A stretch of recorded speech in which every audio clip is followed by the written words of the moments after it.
Hello dear students, एक और question लेते हैं डिटरमिनेंट का। गुणों के प्रयोग से X plus A B C A X plus B C A B X plus C का मान ज्ञात करो। यानी डिटरमिनेंट का मान निकालना है हमको, है ना। गुणों का प्रयोग करना है, जो भी सारणी के जो भी गुण होते हैं, जो भी क्वालिटीज़ होती हैं, चाहे रो ऑपरेशन लगाओ, कॉलम ऑपरेशन लगाओ, कुछ भी कॉमन लो, है ना।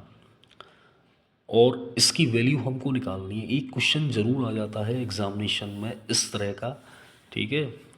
तो ये भी बड़ा इंटरेस्टिंग क्वेश्चन दिखाई दे रहा है। सॉल्यूशन, सबसे पहले हमने इस डिटरमिनेंट को उतार लिया है, जिसकी वैल्यू हमको निकालनी है X plus A B C A X plus B C A B X plus सी।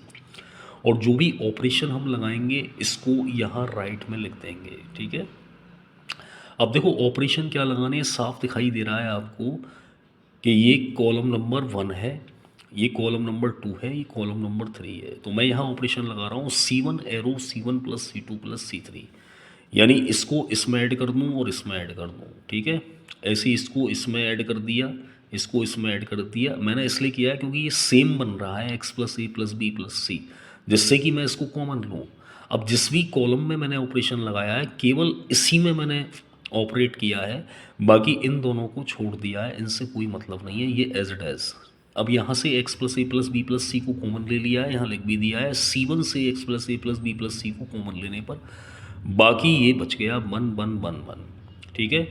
इसके बाद में फिर मैंने क्या किया है, अगला ऑपरेशन लगाया R2 arrow R2 minus R1, यानी R2 में से R1 को हटा दिया है और एक R3 में से R1 को हटा दिया। दो ऑपरेशन लगाए हैं, तो 1 में से 1 गया 0, एक्स प्लस बी में से बी गया एक्स, सी में से सी गया 0, ऐसे ही 1 में से 1 गया 0, बी में से बी गया 0 और एक्स प्लस सी में से सी गया तो एक्स बचेगा।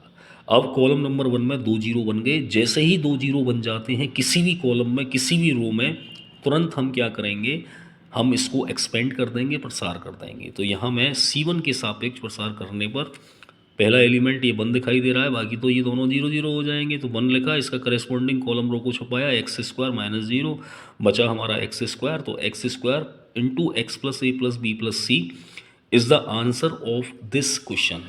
आई होप कि आपकी समझ में ये क्वेश्चन बहुत अच्छे से आ गया होगा। थोड़ी सी प्रैक्टिस करनी है इस तरह के सवालों की, तो सवाल आप आसानी से निकाल पाएंगे, है ना। इसको खुद करके देखें, कॉपी पेंसिल का यूज़ करें और इस सवाल को खुद अपनी तरफ से निकाल के देखें और देखें कि भाई आप इस सवाल को कैसे निकाल पा रहे हो, ठीक है। थोड़ी सी मेहनत करनी है। इस तरह का सवाल थोड़ा सा रनिंग में आ जाएगा आप, तो कोई भी सवाल अगर इस तरह का आएगा तुरंत आप ऑपरेशंस लगाने लग जाएंगे, गुणों का प्रयोग करने लग जाएंगे और आप इस तरह के क्वेश्चन को निकाल पाएंगे। मिलते हैं नेक्स्ट वीडियो में।